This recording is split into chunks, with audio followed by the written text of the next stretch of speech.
Hey, how's it going? I'm going to be tying a fly tonight. I've got a little bit different setup here today. I'm going to have the camera on the other side of the fly from me instead of in front of the fly, just for a couple of reasons. But anyway, so got the film set up here. The feathers I'm going to be using, it's a Mallard feather. I bought these a long time ago and I've never actually used them. And I opened them up for the first time, and these little fluffy feathers, these little fluffy parts, are coming off everywhere and floating all around. So they're floating in my face, and one just went up my nose, apparently. So, but I'm going to be using those. So this is an odd one. These feathers they're kind of barred on one side. It's kind of not focusing. They're all supposed to be barred on both sides, kind of spotted. And this one was weird because it's barred on one side and all gray on the other, but it's okay because I'm going to take this whole side off. I'm just going to peel it off and just use this side for the fly that I'm doing. The fly is going to be, it's just a soft hackle. It's a wet fly, so it's going to be, I guess we'll call it orange and mallard, because I'm going to use the orange thread and then the mallard feather. Sorry, I think the feather just went in my throat. They're everywhere, I swear. Anyway. Yeah, how rude, Corinne. Yeah, rude feathers. Alright, I want to tilt this down a little bit so you can see where I'm tying.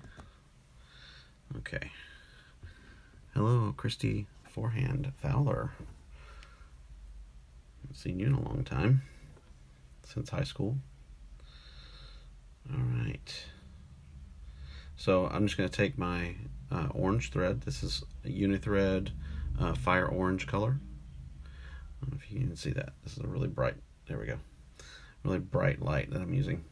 So I'm just going to put a solid coat of thread on here, base layer. Make sure I cover it all completely. Although this round is not necessarily as important. So I'm going to go down the bend here, or down to the bend. This is a bait holder hook, which I usually use for fly tying, or have been for most of my videos. Almost all, I think all but maybe 2 videos. So I'm going, the bait holder has 2 little barbs on the top and 1 here at the point, and I always press down those barbs just so they'll be smooth on the top of the hook, and then down here on the point, because it makes it easier to take it out of the fish's mouth when you catch them. If you're fishing for trout are not as hardy a fish as something like a bass, and they have a tendency to fight, and you have a tendency to use thinner or lighter tackle to fish for them. So you have to fight them a long ways until they get tired. And a lot of times when they fight that much, they take a long time to be revived. So the less you have to fight them to get the hook out, the better. That's what I'm getting at. So, all right. So I've got a good coating of thread there. This is just a silver wire. I hope this is in focus. I can't even tell because I actually can't see the fly because of the notes that are popping up on the screen. So let me know if it's in focus. I am in focus, but I don't know if it is. So I'm going to tie in this wire. This is just going to go around for some decoration. So I'm going to go under here. Okay. And all you do is just lay the wire against the body. You see the wire right here, and then you just tie over it.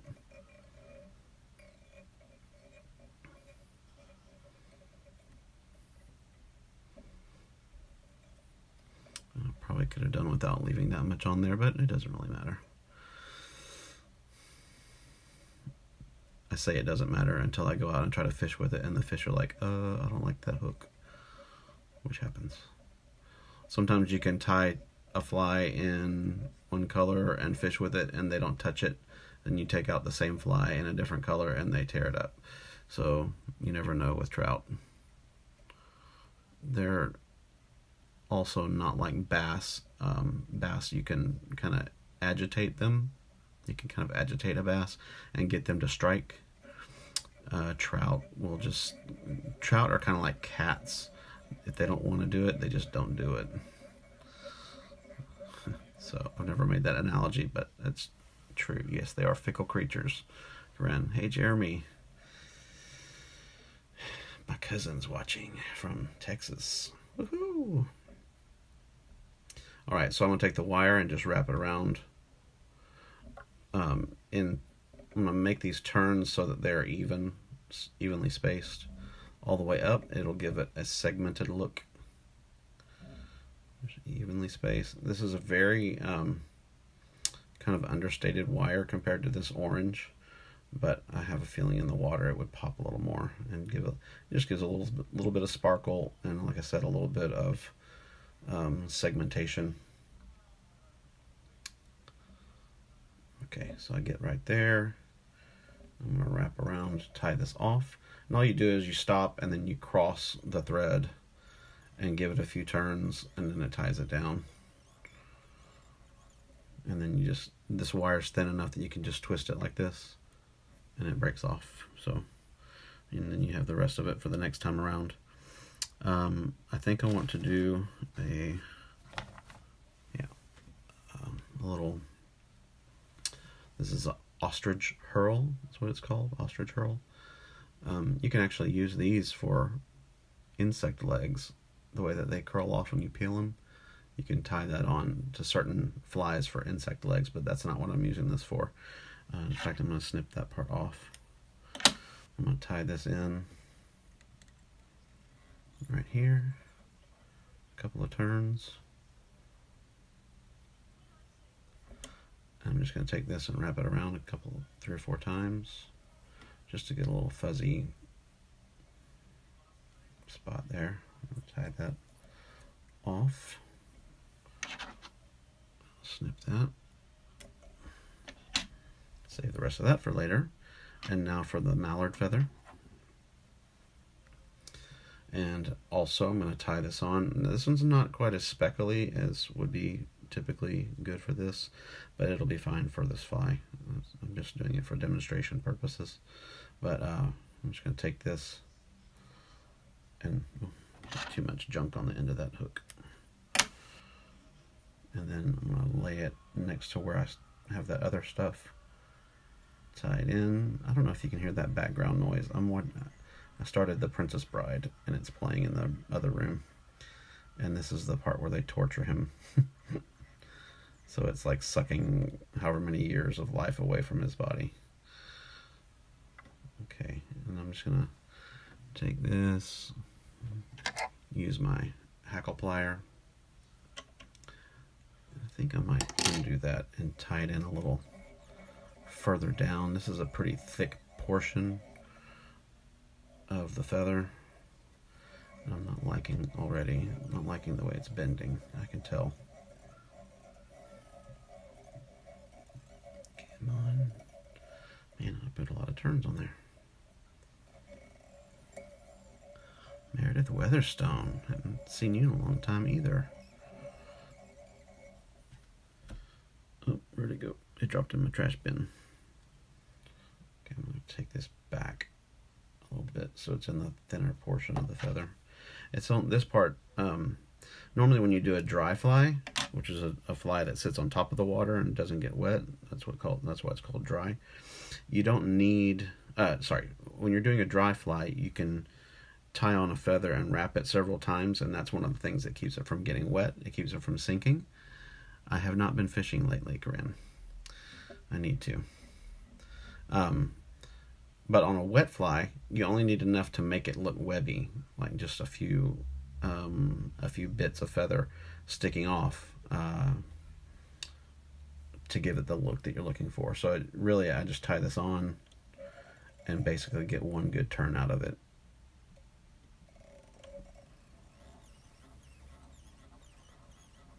Okay. bit. I'm going to get it right where I want it and leave enough room for the head. And so now I'm going to grab this with my hackle plier and get that one turn. Grab it right there. Just going to pull it down. Whip it out a little bit. And you can see it's starting to separate.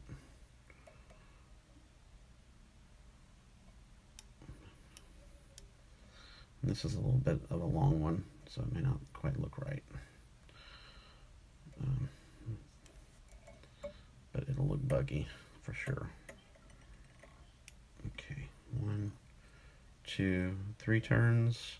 And when you do that, you want to make sure not to tie the barbs down. Cut that and drop it off. Now I'm going to pull these back and get them trailing back behind the fly. A couple of well-placed threads here. And just come forward. And now I'll just do several turns. I want the head of this fly to be a little bit bulky, as a bug's head would be. Get a good shape there.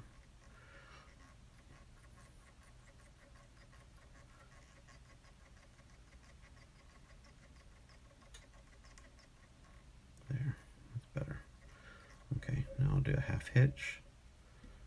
And I always like to describe how I do my half hitches here. I just put my finger up above the fly. See the fly there? My finger above the fly. I go over my finger, and then I cross between my finger and the fly, so it makes an X above the fly. Lay that over the head, flip it off of my finger, and then bring it down, tie it off. And now I'm going to do the actual tie off, where I come over the finger, down under the fly, back over the finger, and come down. And then I snip off my bobbin, go through the loop, grab the tag, pull it through, leave it where it was, go through the loop again, grab the tag. Oh, you can't see it from that direction. All you can see is my janky looking fingers. And so you basically put the tag through that loop a couple of times, and then you take your whatever pointed object you want to use, my scissors in this case, and I'm grabbing the line as I pull it through, and I get it there, and I just slide the scissors out, and then it ties it right there where I want it. And I'll snip it off. All right, now the secret ingredient: nail polish. This is just clear nail polish. Hey, Brandon Cole. Glad to see you watching. Hope you're still watching so you can hear me saying hi. One of my students from Knoxville. So I'm going to go pull this back. I'm going to get some of this nail polish and put it on the knot. That will keep that knot from coming untied forever and ever. Amen. Also gives it a little bit of a shine. And then I want to also kind of move this feather out of the way. And I want to get this on the body over the wire. Just kind of give it a good coating so it has a shininess to it, but I want to avoid getting it on the feathers as much as possible.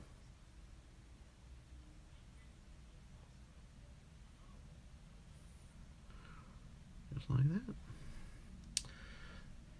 Okay, and that pretty much finishes the fly. Right now, Brandon, it is, I believe, 11 o'clock. It just turned 11, maybe 11:15. I can't see the time on my phone because it's recording. But yeah, really missing Knoxville. Love that place. We still have a house there, by the way. Our renter. We have someone renting. Oh, it's 11:26. Thank you, Corinne. This is cool. Okay, so this is our finished fly. This is a wet fly, so you can throw this in the water, and you can put a fly like, well, I'll show you real quick because I have all the flies that I've tied on my videos right here on this special little visor, all my little flies. So let me get a fly that would be, okay, here's a Chernobyl ant. Chernobyl ant is made out of foam. It's craft foam like you would get at Michael's. You just cut a little sliver, tie it together, put some legs on it, but it floats like it's called terrestrial. So this would be floating, and you could tie a line from this hook down to this one about 3 feet away or 2 feet away. So this one would float, and this would be kind of like your bobber on a regular fishing rig, and this one would hang down below as the bait, and it would drag under. So what this is meant to look like is a caddisfly that has, or many different kinds of bugs, but basically a caddisfly which lives underwater, under the rocks. If you pick up a rock in a clean river, you'll see little worms all under there. And so what they do is they start there, and they come out from under the rock, and they start floating up, and they pop out of their little cocoon, and then their wings start to inflate, I guess, with blood, and then they get to the top and turn into a fly and fly off. And so this is that midpoint where they've left under the rock, and they're not to the top yet, and they can look like a version of this. There's many different ways to tie this one, but you can do it with different feathers and different colors, and no wire, no fuzzy portion there from the ostrich hackle, ostrich hurl. Anyway, it's pretty interesting. Fly tying is cool because you can tie so many different kinds of things. All these little different things that I've tied. And these are just a sampling of things that I've used. Although it's a pretty good sampling, that's pretty much what I use.